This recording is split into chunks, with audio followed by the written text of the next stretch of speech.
Yeah, I forget that.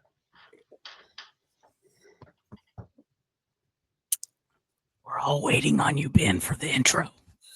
Don't mess it up. Here we are. Shall we begin?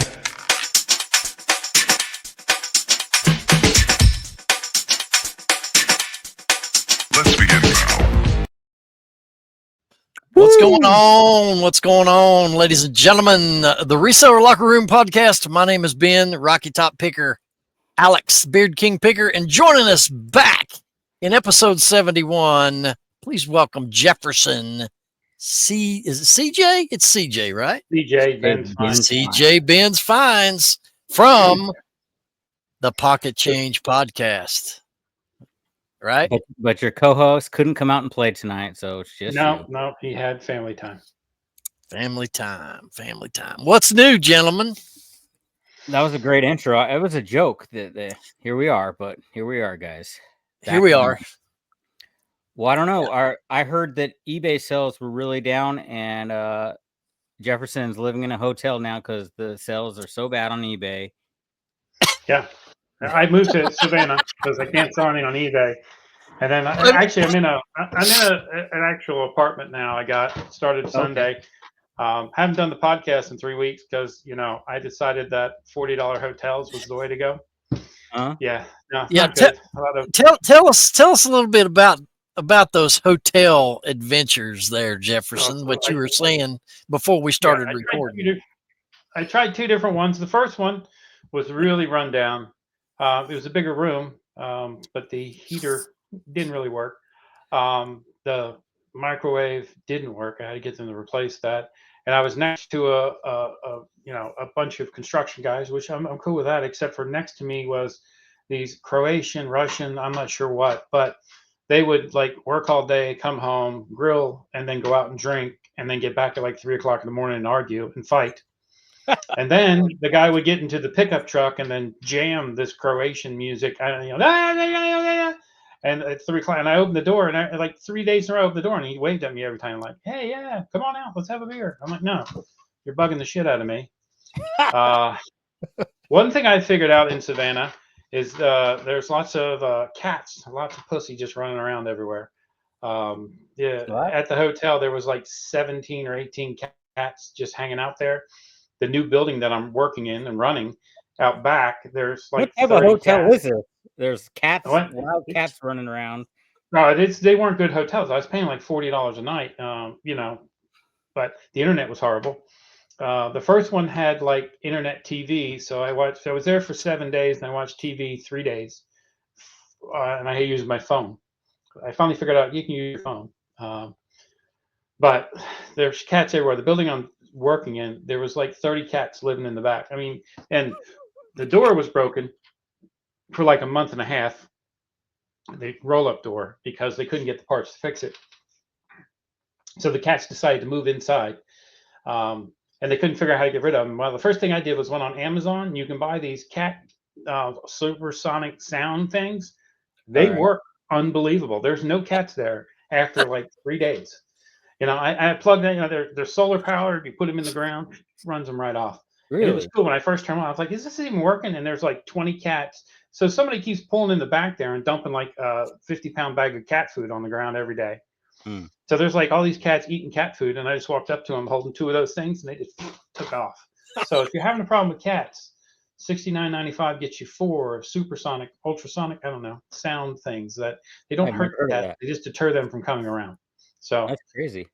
Yeah, sounds like I did also find that there are prostitutes here, and none of them look like Julie Roberts. I'm just saying, at the $40 hotel, but they also rent by the hour.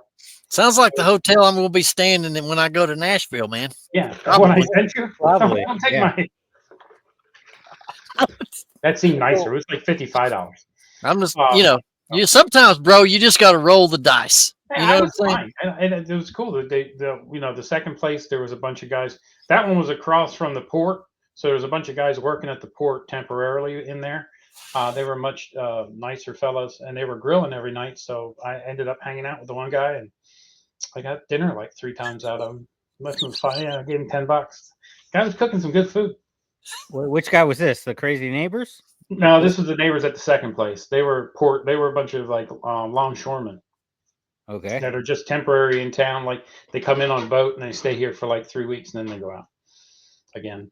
So interesting. yeah. But the cats aren't at the hotel; they're at your new job. They were at the hotel at my new job. I think Savannah And smells like cat piss. That's my number one take on Savannah at this point. okay, Um, so explain why you're moving from Florida to Georgia for a new job opportunity, well, right? the company that I used to work for shut down the building I was running. They offered me an opportunity to come here. It's a really good opportunity. Mhm. Run a retail store. It's like a hub store for the area. Okay, Retail, but the front door is locked. So it's really retail to just people that are selling just auto parts to people that repair cars and dealerships. So the building had some troubles. I'm helping straighten them out, and then hmm we'll see how it goes. so I don't know. you're in an apartment, but you left your family behind, and you left all your eBay inventory behind. Yeah, So it's still what on vacation. you just been on vacation. Yeah, Now, what is the plan moving forward as far as reselling goes? I mean, I know you have a big store, don't you? How many items do you have in your store? like 3,700 or something like that. Yeah, a massive amount. So I'm going to go home this weekend again. Hmm That's the other thing. Like every other weekend, I've been driving back. It's only 5.5 hours from Tampa. So I'm going to go home this weekend, pick up a couple of shelves, grabbed smalls. I like belt buckles. I have Yeah. probably 1,000 belt buckles that don't take up a whole lot of room. hmm I bought like 50,000 cards one time that I've never done anything with, and I have about 11 of those boxes of comic books that I bought at an estate sale and never looked at. So I'm going to try to move into the small market and try Okay. to sell that. I'm going to take everything that. So my wife offered to ship for me, but I know she's going to not particularly. I love her to death, but the name of the business is CJ Christie and Jefferson Benz Finds, and Christie leaves Uh-huh. feedback.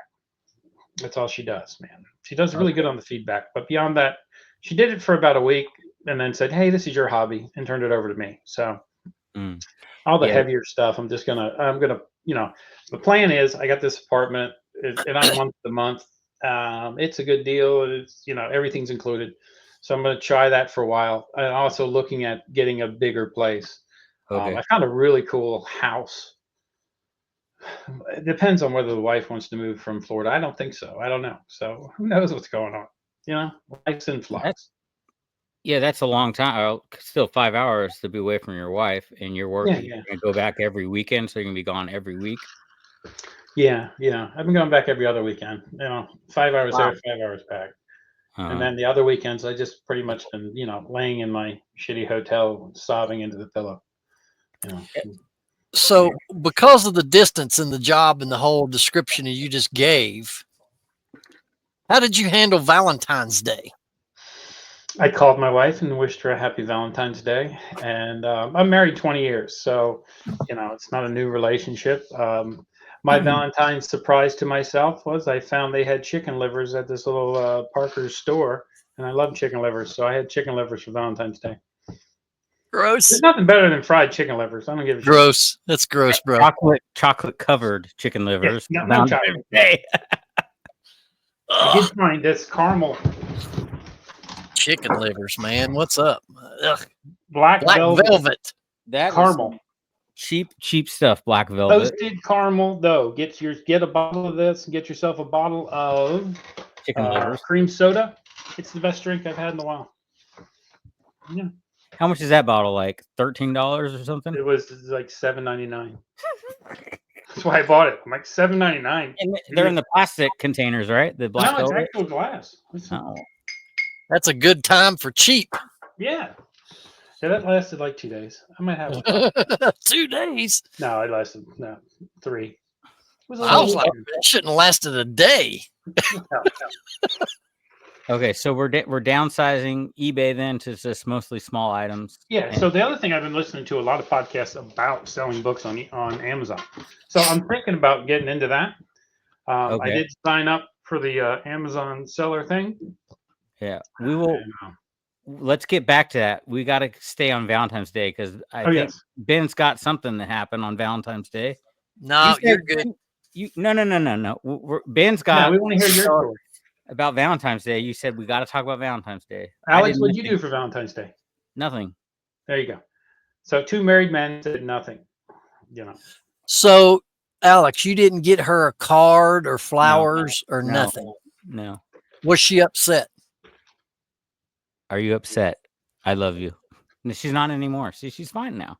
Not anymore. But she was upset. I don't know. Well, did she voice her displeasure? You know what? We did go out. I think we ate. We went out and ate like a couple days before, and we called that our Valentine's Day. Okay. Well, we took the kids and we went out to a Mexican restaurant. So that's doing something. I remember after we ate, she's like, "That's our Valentine's Day." I'm like, "Okay." And that was like 2 days before Valentine's Day. Okay. But Valentine's Day is also our anniversary. When we first got together was on Valentine's Day. Wait a minute. So 2 occasions in one day, and you just. I'm trying to get to the point. How many anniversaries do you need? We got a wedding anniversary. That's the one I go off of, and we're like 10 years married. I'm going to mess it up if I say the date, how long we've actually been together, like 20 years, 14, 20. I'll give you a story on Valentine's Day. I was cooking dinner for another girl, and Bethany came to my house. So she ate the other girl's food, and I never called the other girl since that Valentine's Day 20 plus years ago. Wow. Yeah. Well, what I was going to suggest to you is the anniversary of the day that you met, to me, would hold more significance than the wedding anniversary, because the first day you met set everything else in motion. So to me, that would be the most important day. Well, I don't know the first day we met. You're talking about the first day we like officially were seeing each other? Well, whatever happened on Valentine's Day that you just said.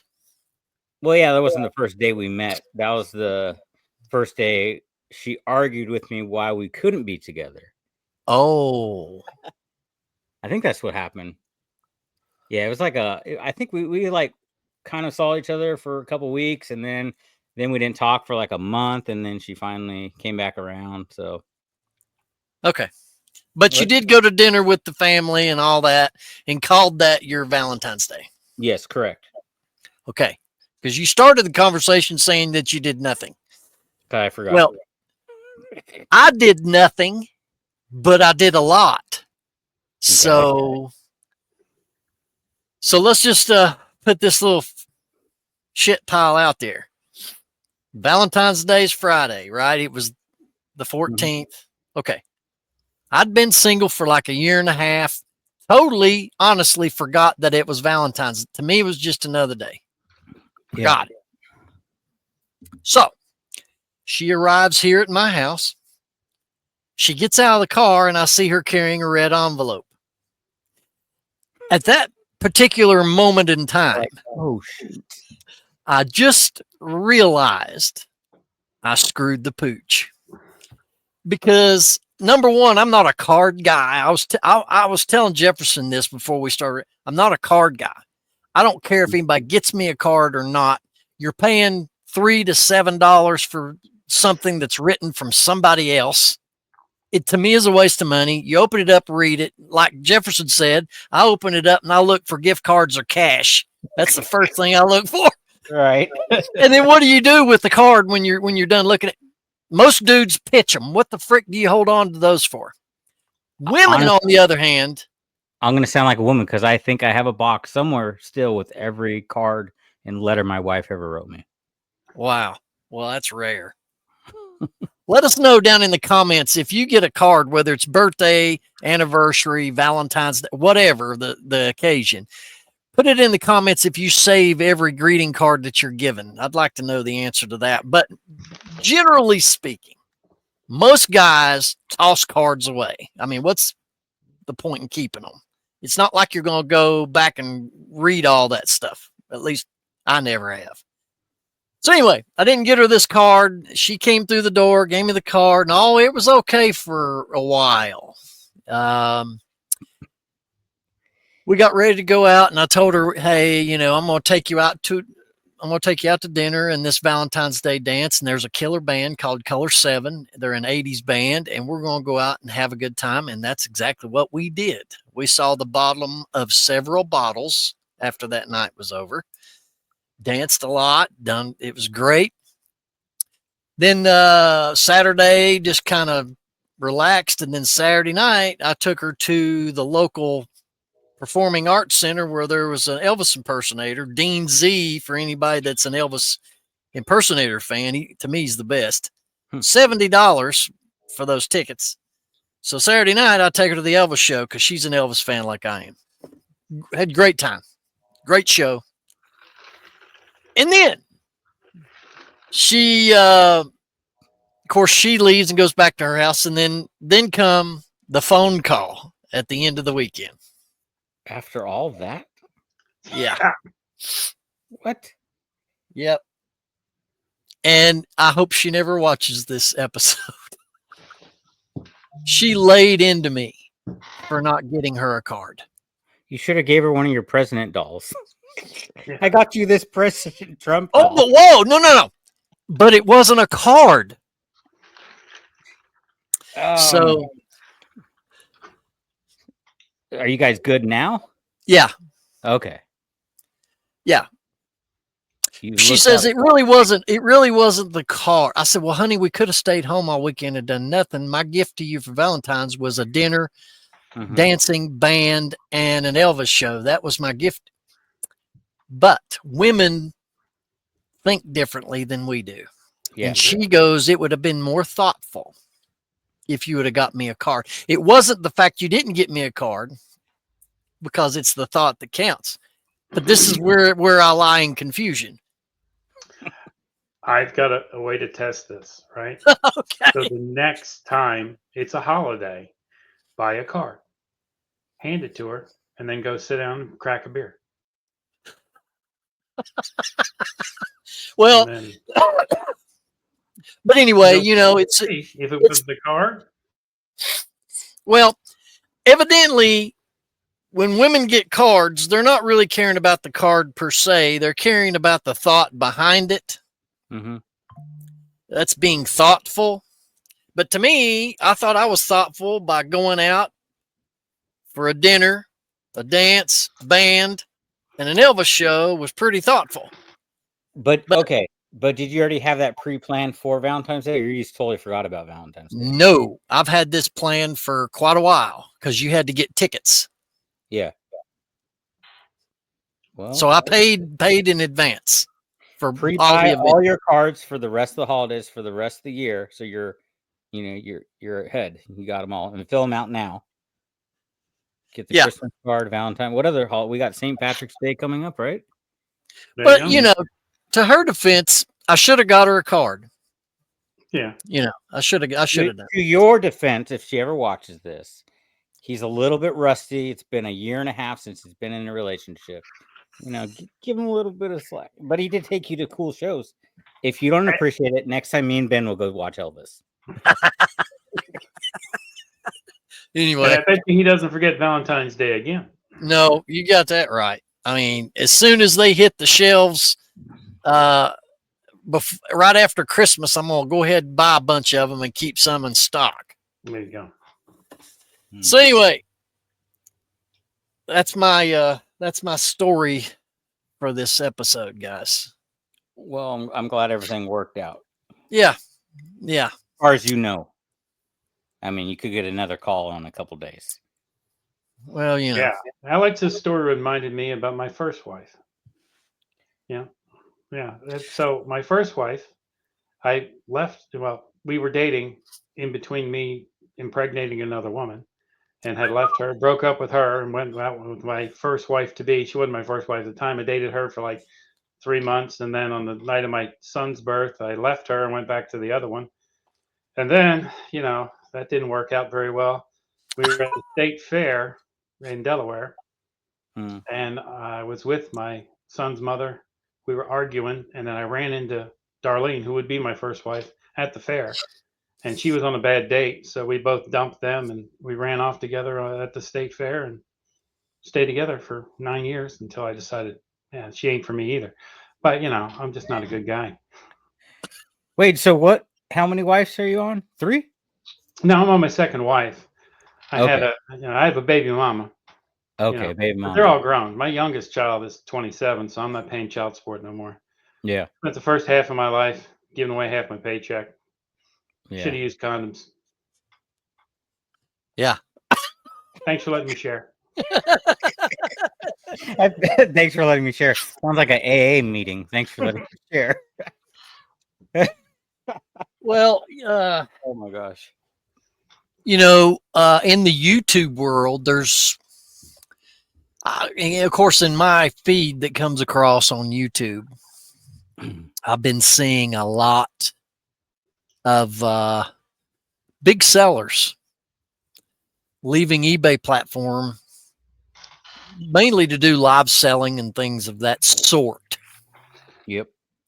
So, Alex, tell us about. I know you dipped into whatnot, doing plushies before, but you're expanding into. So yeah, I did 2 book shows last week. So I did one, just kind of a pop-up book show. It was kind of, I remember I told you I pulled down like 65 books out of my eBay store because I raised my minimum price to $30 on eBay. So I Yeah, pulled off 60 books and I did a kind of a pop-up show. I ran those on Whatnot. This is my first official book show on Whatnot. I think we sold only 4 books, but I did get a $10 tip. So I call that a win. So that was awesome. So thank you. They're probably watching, so I appreciate that. that's And awesome. then I did a whole Christian book show on Sunday at 3:16 is when I ran my Christian book show. Sold another 4 books, I believe. A couple like $1 tips here and there. So the problem is I have so much going on. I should already book because you need to be consistent to build a following on Whatnot. I want to do a show tomorrow, but I haven't even started preparing at all for that. So I don't know if I'm going to do it. My mom's coming into town at the end of this week, so it might be another week before I get back into live selling. But I want to, when I get back into it, I want to be able to set up like 10 shows. So when you have someone in your show, you can say, hey, if you like this book or whatever, go bookmark my next show. I'll be running these type of books. So eventually I want to niche down on those selling platforms and only do horror and sci-fi and fantasy books. But we're hopefully over on Soda City Flips. Shane, he created the Crooked Spine, and that's what he's niching. That's his whole marketplace over on the District app is all horror, fantasy, and sci-fi. So go look that up and follow us over there. Actually, March 6th, we're going to be doing me, Shane, and I think Keith from Vintage Sports Flips are going to be doing a giveaway show at the Crooked Spine That's cool. to try to help grow the following over there. And then I have another Rod Picking and Punching reach out to me to do a show over on Dibdit Threads. So that would probably be like in a week and a half. I think after my mom leaves, we're going to do that. So I'll be doing a show with Rod over on Dibdit Threads. So when I have more information, I'll let you guys know about that. But Yeah, Cool. a lot of people are leaving to, to do the live selling. And a lot of people are just doing it on District because you don't really need to build up the following there. Dave and Carrie and all those guys already provided the following for you. There's already almost like on Dibdit, there's almost 10,000 followers over there already. So you can do a show and probably have 10 to 20, 40 people I'm seeing in some of these shows. And you go over to Whatnot and you're new on Whatnot. Well, you have maybe 5 or 6 people coming in and out. You know what I mean?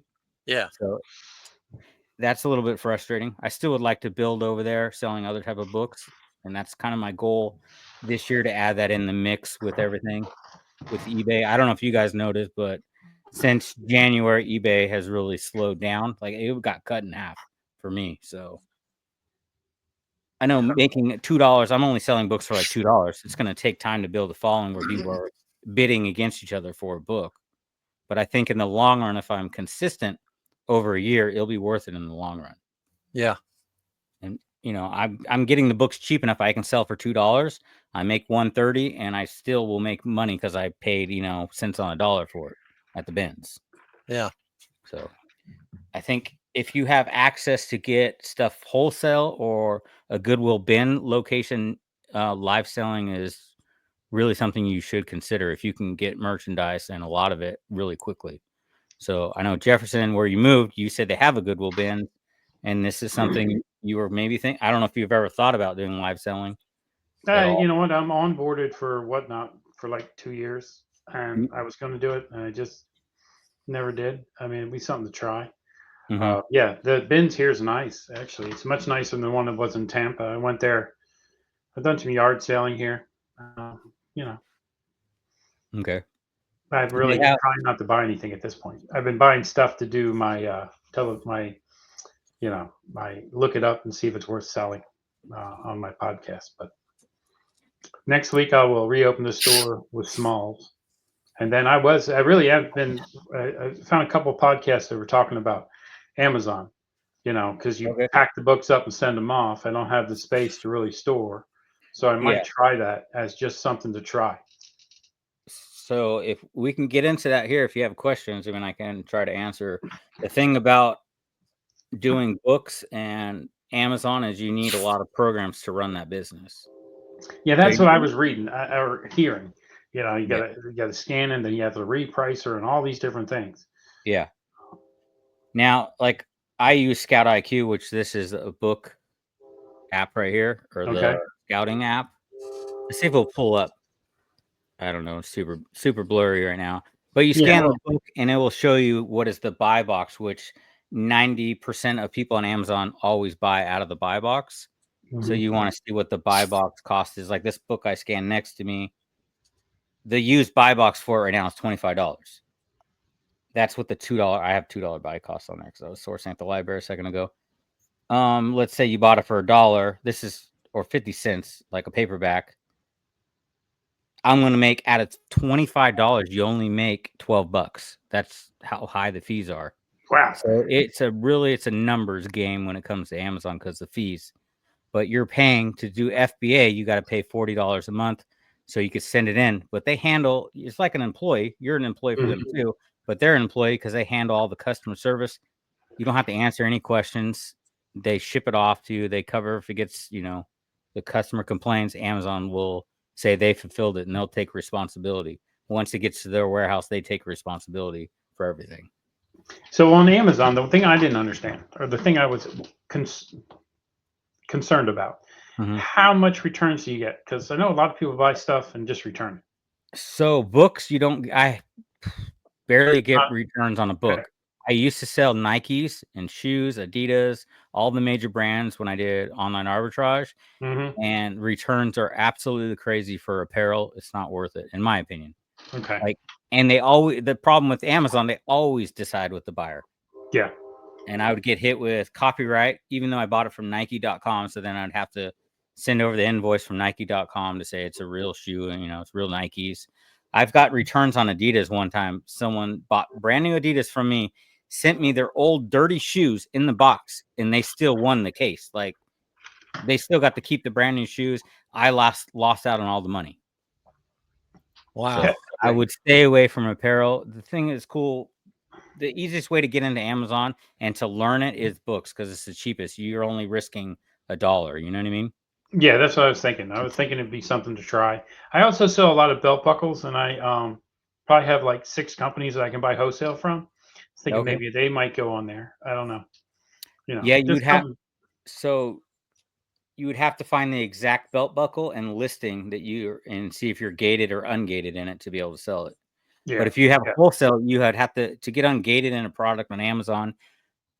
You have to get 10 buy 10 of them and send the invoice and take pictures and send it to Amazon to get ungated in certain brands. Like if you want to get ungated in Legos, you can go to lego.com, buy 10 of the same Lego. That's a listing on Amazon and send it in all the paperwork before you send it in. Then you can send in the products once you get ungated That's what I over was there. thinking. I might be able to get ungated on belt buckles because I can definitely buy 10 of a belt buckle or any belt buckle. I mean, and I have 3 companies, or I have like 5 different companies. 3 of them are wholesale companies, so I could have an invoice that said, "Hey, I Yeah. do buy wholesale." Yeah. So that's what I You was thinking about with the belt buckles. could reach out to them and see if they do sell their stuff on Amazon. They might not do it, and you can represent that company and make some sort of deal where you're the only seller that sells for this company on Amazon, and then you control the market at that point, right? If you can work out a deal with them, you pay the price, and then you could up the price on Amazon. And then I used to work for a company that Test Right, the company I work for, and they import a bunch of stuff, and I'm still friends with the owner. Mhm. And they have people that buy stuff from them and sell on Amazon. So Okay. I could probably get them to drop ship it. So I was thinking about just trying that. So, I'm trying to figure out how to do reselling in 600 square feet instead of a 3,000 square foot a house and a Yeah. three-car garage, right? So I'm trying to change my thought process into, hey, how can I still do the thing that I love to do Yeah. and do it in limited space? Well, I mean, when books, I source throughout the whole week, and then at the end of the week, I send off that box or maybe 3 boxes of books to Amazon. I only do 1 day of listing. They've kind of changed the way things get listed on there, so it's kind of a pain in the butt right now. Okay. Hopefully, they're going to figure it out, so it's a little bit more smoother process. But it might take me 2-3 hours to send off all my books for that week. But that's all I have to do once I send it off. I just need to wait till it hits the shelves in Amazon and go into my repricer, which I pay another $40 for a repricer, right? And then you have to pay for a listing software, and that's another $40. So you got to pay to play over there. So just to even think about it, You don't have to. You can not have a repricer if you only have a certain amount of items and you're manually repricing, but you're going to lose a lot of sales because everyone on Amazon is using the repricer. software. Yeah, everything I've been listening to talks about the repricer, it talks about this, talks about that. There's all these different. Yeah. So you're looking at like $120 to $150 a month just To in play. software. Yeah. Around that. There's some cheaper ones. You can get a repricer that only goes down for like $10 a month, but it's called reprice it. It only goes down. I use an AI one, so it will go down, and at the end of the night, it resets to the price that I want for it. So it goes up and down. You have to set up on the back end how you want your repricer to be and how aggressive you want it to be. Like I want a product to get in there, I just want it to sell as soon as possible. So if I make $2 on it, I just move on. Yeah. And I put all my products at negative $2 for my repricer because it's cheaper for me to sell it at a loss than have Amazon charge me $2 to send it back. Yeah. I just let it go. Okay. I think we've Some- totally. Ben's head's gonna explode. Ben's just shaking his head. He's like, "We're talking about selling books. That's what we're talking about on here. I don't Man, like talking about books." Just Amazon. Some people think eBay's complicated. Oh my gosh. Amazon, let me tell you, no way would I try to tackle that beast. I might try it just to try it. I've got. I mean, do you have access? Does the Goodwill Ben's have books there? They had books, yeah. They had books, but it looked like everything was by the pound. So I have to go back there again and check it out. I pay 59 cents per pound for books, and then a book that's over 5 pounds is $2. Okay. And then when like clothes and hard goods, it's $1.59 at the bins here. I think it was $1.99 is what I saw signs they were talking Per about. pound on books? No, in general. And I think they were talking about clothes. Then they had other things. I was only there for a little while. I went in, just kind of checked it out. I wasn't buying anything. I just wanted to go see where it was. Mm-hmm. Yeah, I'm sure. When's the best day to go there? Like, really, I guess I can only they are open Saturday and Sunday. That would be my days to go. Those are the days I don't go. Okay. We lost Ben. Okay, here we go. Crazy busy on those days. I go Monday through Friday if I can get there every day. Yeah. So I And mean, they're open first thing until in the morning because all the bins are already set out when they open the doors, and you go in there, and then you got to wait until they say go, and then everyone attacks the bins like crazy. You got to throw some elbows to get in there. Sorry, I'm not petite. Yeah, so I stay there until about 12 to 1 o'clock every day that I go there, and they do 2 to 3 rounds of books every day. But there's competition, like 10 to 15 other booksellers there too. But you know what, Alex, you said this a little while ago when you were talking about whatnot is if you be consistent. Well, you know what? Anything anything in life, if you want to be successful, you must be consistent at it, right? Yeah. True. Whether it's eBay, I don't care what selling platform it is. Yeah. Even YouTube doing videos. Mm-hmm. Everything requires consistency. So here's the challenge. And Alex, you're going down that road where you get too many irons in the fire. Yeah. That's where a lot of people go off rails. Yeah. I mean, Shane, for example, awesome co-host and contributor to the show, but he knew he had too many irons in the fire and had to scale things back. I totally get it. Sometimes you gotta make judgment calls. Yeah.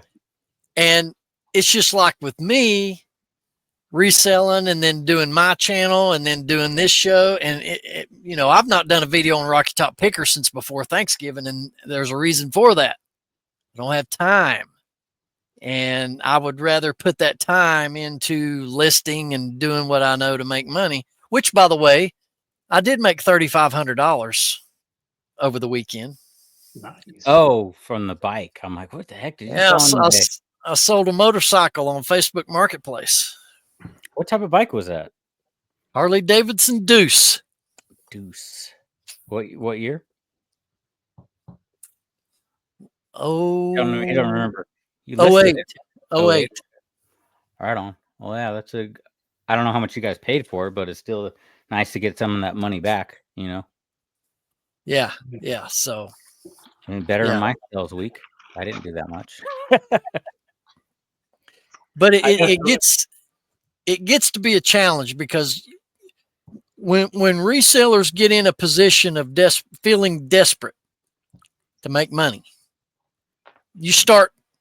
the natural tendency is, okay, eBay's not cutting it for me income wise. It almost forces you to pivot and try other things. But then again, trying other things 9 times out of 10 don't bring immediate success. So you get frustrated with your new thing, but it requires you to grind this crap out for 6 months to a year or longer. Yeah. With mediocre to middle results as it gets down the road. Mm-hmm.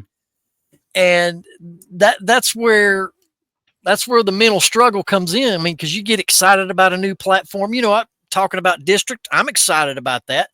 Am I excited to put in all the pre-work to put on a show? I mean, if I do a live show, I want to have it all lined up. And if I'm going to do 1 hour, that's all I'm going to do. And I'm going to bang one item right after another, and I'm done.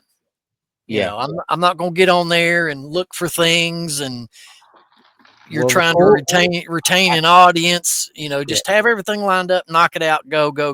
The cool thing about that platform is you can copy and duplicate your last listing. So if it weighs the same amount, you just hit duplicate and run the next one. You don't have to take pictures or anything. On Whatnot, I was actually taking the time to list every item with pictures and everything.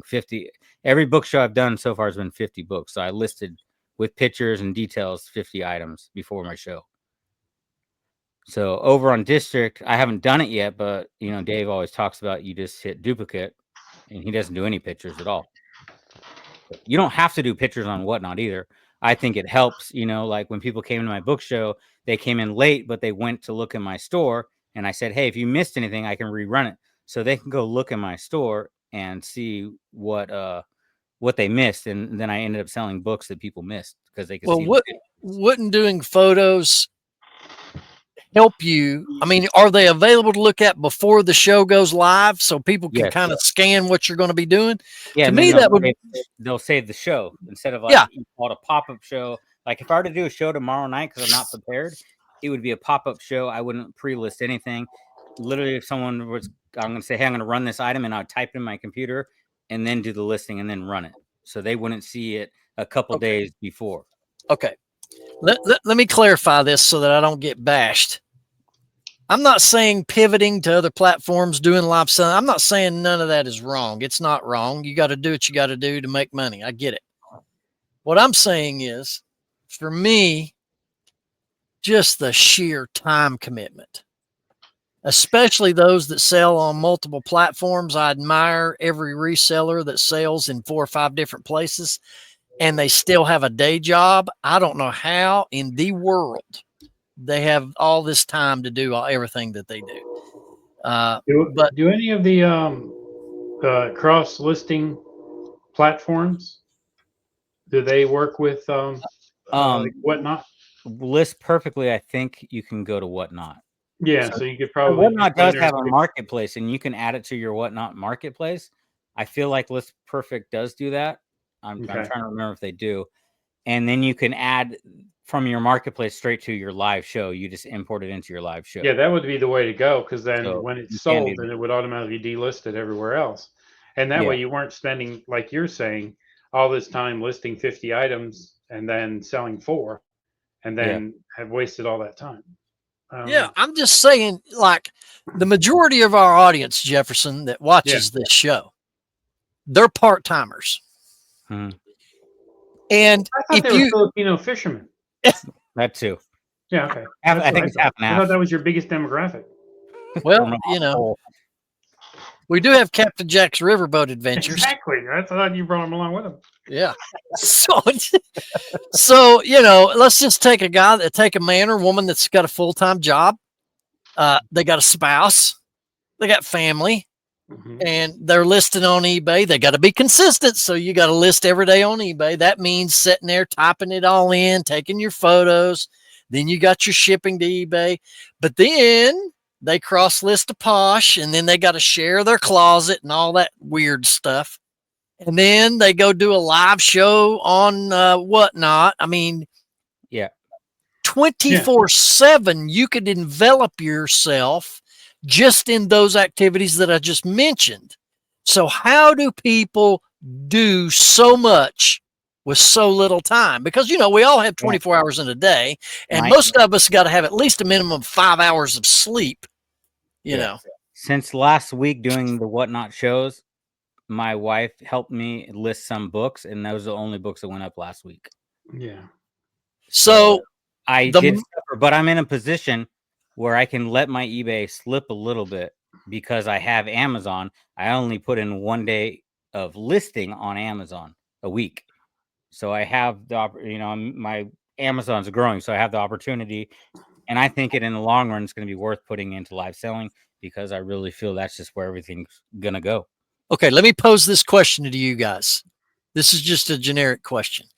Let's say that you own 4 restaurants, same concept, same menu at all locations, but you have 4 different locations, right? Now, your job is to run those 4 restaurants, but 90% of your time is spent in one location, the same location every day. Now, when you go after 30 days and evaluate the sales and profits from those 4 locations, which location do you think is going to have the better sales? Well, where you're at. The one where you put most of your time. Yeah. Mm-hmm. So I have a hard time separating that line of thinking with, oh, I'm going to do a Whatnot show tonight, and tomorrow night I'm going to do District, and then in between I'm going to do eBay, and then I've got some stuff to throw, on Posh or Amazon. So how are you doing yourself favor by spreading yourself thin? You understand what I'm saying? You're sacrificing for hopefully a better future. If you can go sourcing and come home that day and sell the stuff the same day, I'd rather be in that position than having to list it on eBay. I don't want to put anything on eBay. If it sells in the same day. Yeah, so that means you're leaning more towards the district type of thing, not the listing for. I mean, do you do as good on? I mean, you haven't done enough shows to really know, but are you going to think you will do as well on Whatnot, not pre-listing your items for a week so people can see them and get excited about them, or?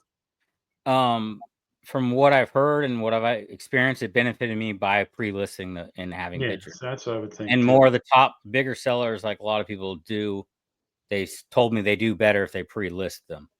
You know, because people can go in there. You can also pre-bid on the item before it runs. So Common Ground Finds, Max, he does his whole whatnot is scheduled out like a whole month, so people can save those shows. They can pre-bid on the items a month out, and that's how he has his whole thing set up. So, but yeah, So he's even got if they don't make the show, they can still buy your item, right? Yeah, they can still buy the item or There's no pre-bid way on to- the item when you Yeah. run it. You understand my question, guys? What I was asking? Yeah, I You mean, asked you should concentrate on one thing. One thing is usually the best way to go. But Yeah. you know, I've been married twice, and I had a kid with another lady. You can put all your eggs in one basket, and those eggs can all spoil, right? So you know you got to really look at. I think building a long term. I think if he's looking to go live selling, and I think live selling is, you know, we'll see how Dave does. I mean, he's given up on eBay, but he did actually get like, you know, fall below standard, and you know his fees went up, and there's a lot of reasons I think to decide to not do it for a while so everything clears out. But I do think if you spend all your time building a whatnot following, you can. I mean, there's people that sell shoes on there that they make ungodly amount of money, right? Mhm. And there are people that sell books on there that once you get a following, that book that you're getting $2 for now, you're going to get $12 for later, Yeah. right? So I mean, I was in a show today, and this chick's selling a lot of books that I have, but she starts them at $8 a book. But she has a following; they're going to pay $8. No one knows who I am when Yeah. it comes to whatnot and book selling. I have to start that book at $2 and eat the money right now. You know what I mean? I'm not in a position where I can start it at $8. I If agree. that, That's if like, that book sells for $20, but I can take $8 to $10 right now, I rather take the $8 to $10 right now and then go buy more of it and rinse and repeat every day.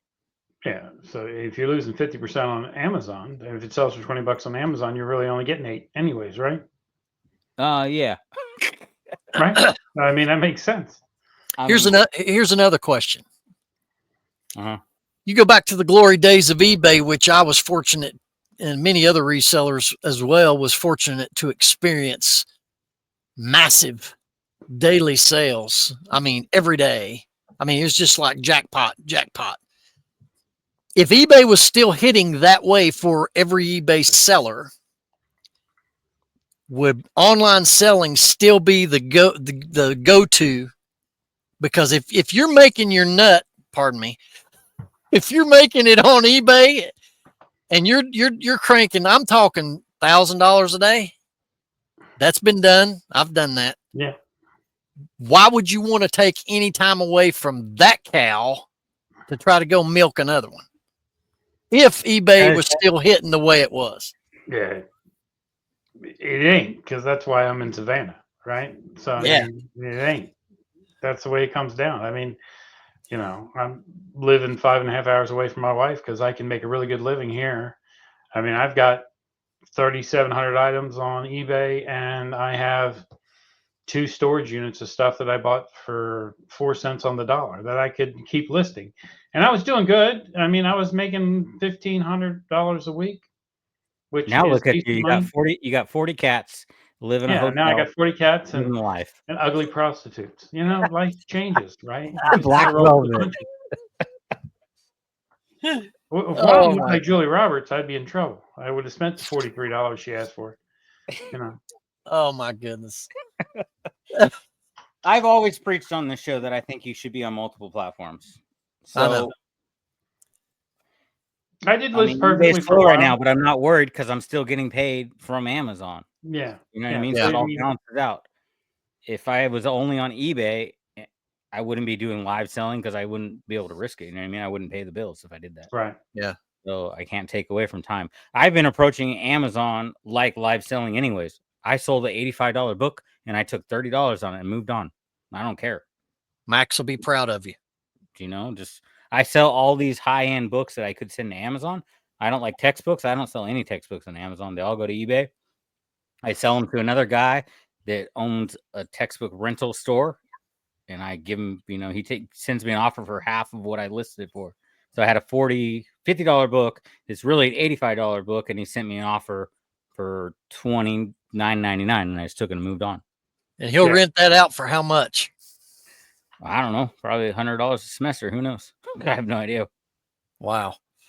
Hey, we want to thank our paid members here to the locker room, our MVP members, which is $4.99 a month, our ambassador to the locker room, Mr. Mike Camparelli, Vintage Sports Flips on YouTube. That'd be Keith, and Rick in Maryland rounds out our MVPs. Our $9.99 a month Skybox members includes, I started reading too late. I got to wait till they got back to the beginning. Sorry.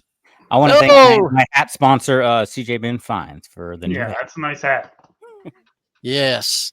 Anyway, $9.99 a month, and what both of these membership levels get you is early access to the episodes each week, as well as backstage chat. We want to thank Wolfman Goodies on YouTube, Trash to Cash Podcast on YouTube, Flipping for Laughs, Mary McQueen, which is a part of Mecco Meetups channel on YouTube, Good Water Pickers, Captain Morgan Riverboat Adventures. I want to meet that guy. And Pocket Change Reselling Podcast, Mr. Jefferson, right up here. Go check them out on YouTube and audio platforms as well. And our good friend Chris, Mr. EZ Pickens. Thanks for y'all. When you decide to go on the river cruise, you tell me. I'll come drive up there. Yeah, go with you. I need to have a conversation, because that's a business of his we need to talk about. But did you guys record the backstage before, when I was looking for my mic that I couldn't find? We should have. Alex lost his mic, ladies and gentlemen.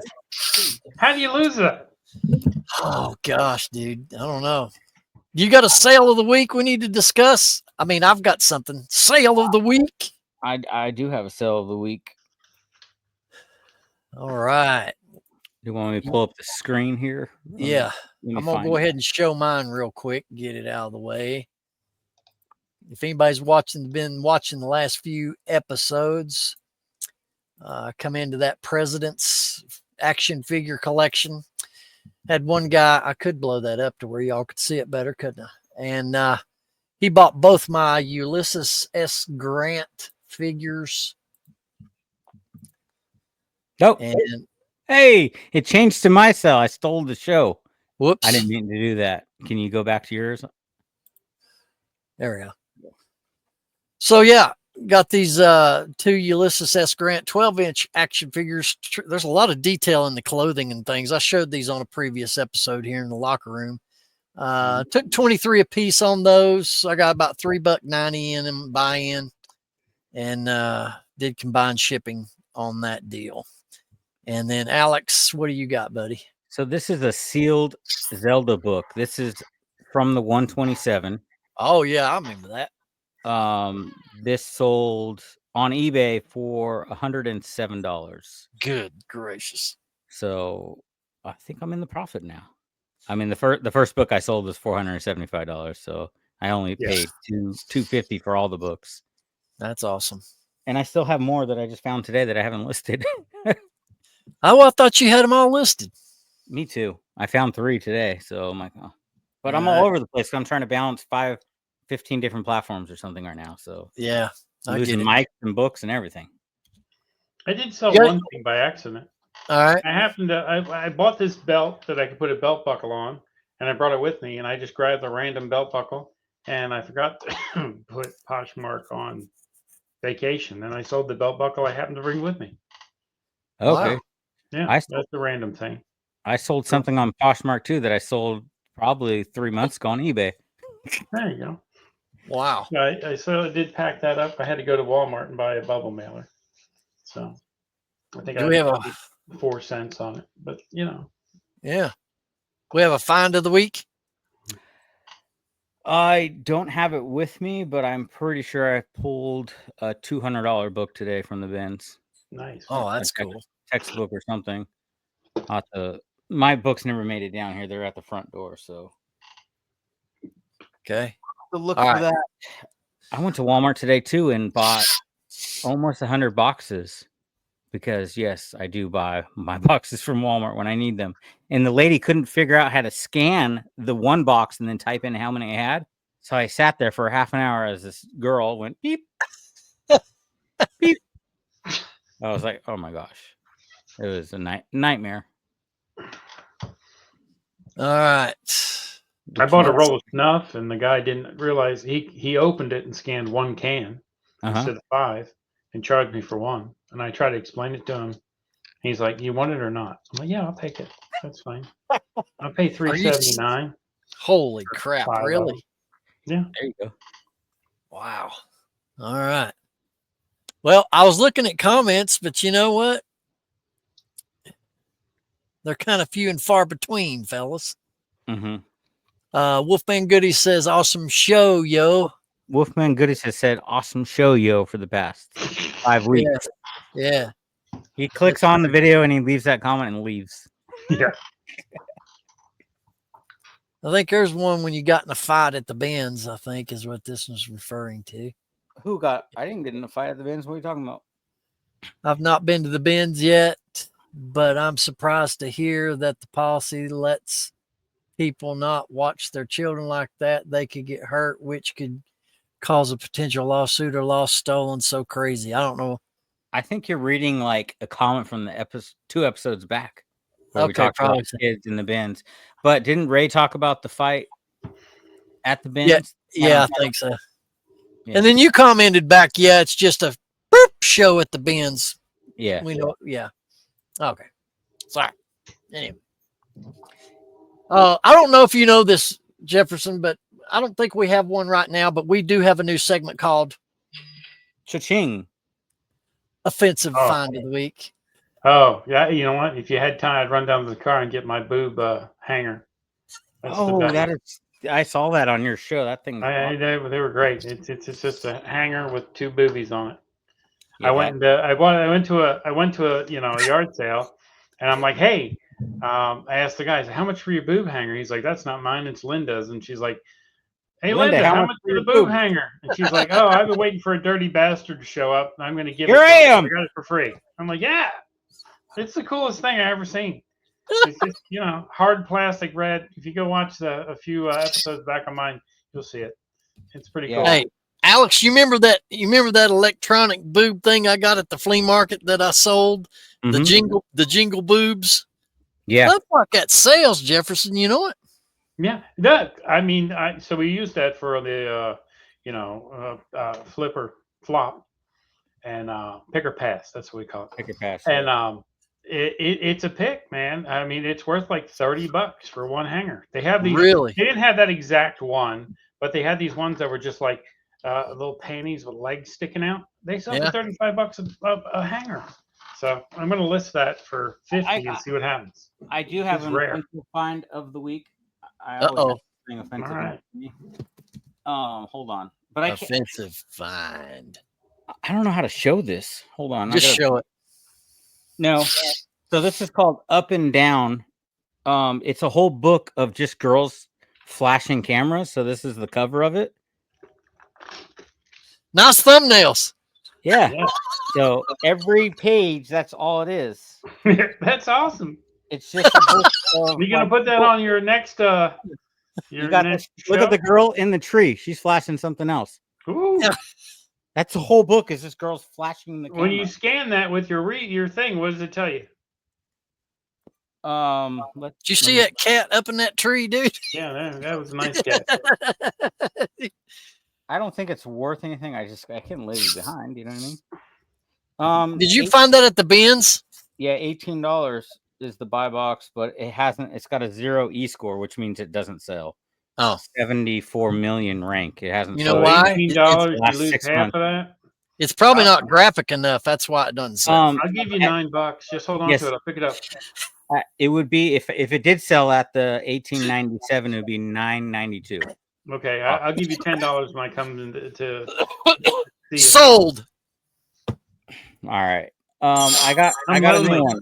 You know, they're checking age verification now. So another new segment. This one is brought to you by Jason at Lux Garage. He doesn't know he's a sponsor, but it's called That's Cool. It's just the cool thing you find. It's not worth any money, but it's just a cool thing. You have to buy it. You know what I mean? That's cool. You guys buy like that. Some things I can't leave behind. Okay. So this is a smoking price guide for smoking collectibles. So that's Yeah, that is cool. A weird ashtray. That is cool. A whole bunch of ashtrays. Yeah, ashtrays are worth a lot of money. Some of them. Yeah, old smoking, advertisement signs in Mhm. here. I think it's got a page of like vintage Zippos. Yeah, here's that chick on the cover. I don't know what she does. It holds your cigarette for you. So I thought it was cool. It's not really worth anything. I mean, I'm sure someone would buy it if you list on eBay for maybe $9, but that's about it. That's neat. But I have a whole bunch of weird catalogs. I'll show another one next week. But I got Hot Wheel ones and Pez dispensers, all sorts of different things. Hey, remind me, I'll make a graphic for that next time. That's cool. Well, no, we need to have Jason come on and give us a video of him saying that's cool, and then we pop up his video every time we do the segment. There you go. That is cool. That works, bro. We'll do it. We'll do it. We got to get Jason to come on to give us that clip. Well, the bottom line here, ladies and gentlemen, in the near hour or the hour we've spent together is get your significant other a card, no matter what the occasion is. And 2, whatever platform you're utilizing to make a buck, put stuff on there and sell it. That's today's message. There you go. That's a good message. It means I should try to list on eBay. It's been like 3 days. You might want to.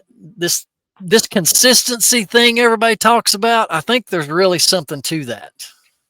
Yeah, I think so. Jefferson, I've had, without listing for 3 days, I've had 1, 2, 3, 4, 6, 7 sales today. Nice. That's great, man. I've had 1.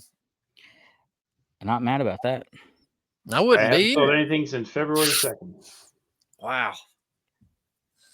Well, you sold a belt buckle. No, I did sell a belt buckle. That's the randomest thing ever.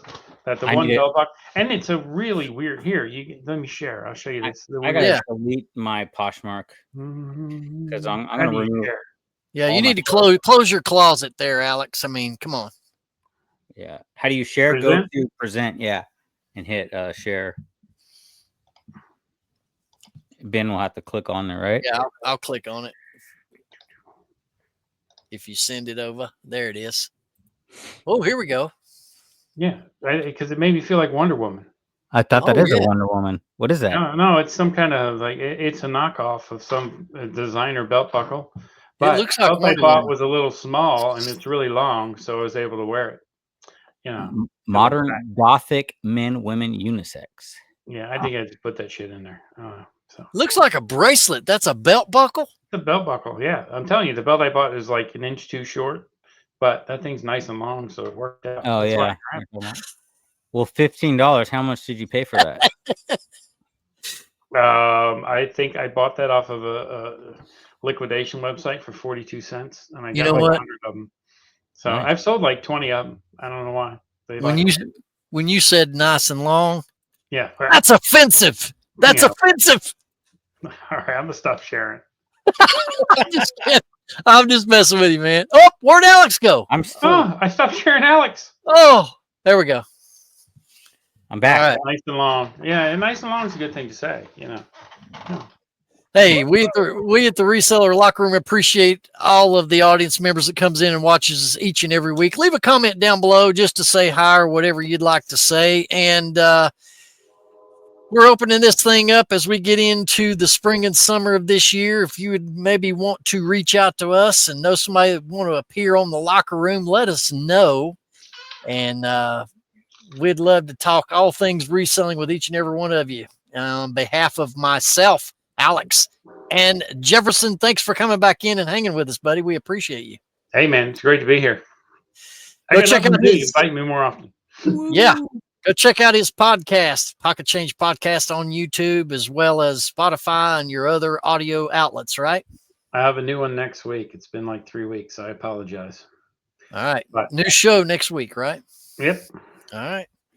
Alex, do your thing. Get some background. I try to do all the ones that, he taught me last week, and I can't do them. It's not working. Ray, it doesn't work. Yeah, if y'all missed last week's episode with Ray, Nashville Flippers, go check it out. I did this one, and it worked for a second, but I don't know. It doesn't like me, apparently. Oh, I got balloons.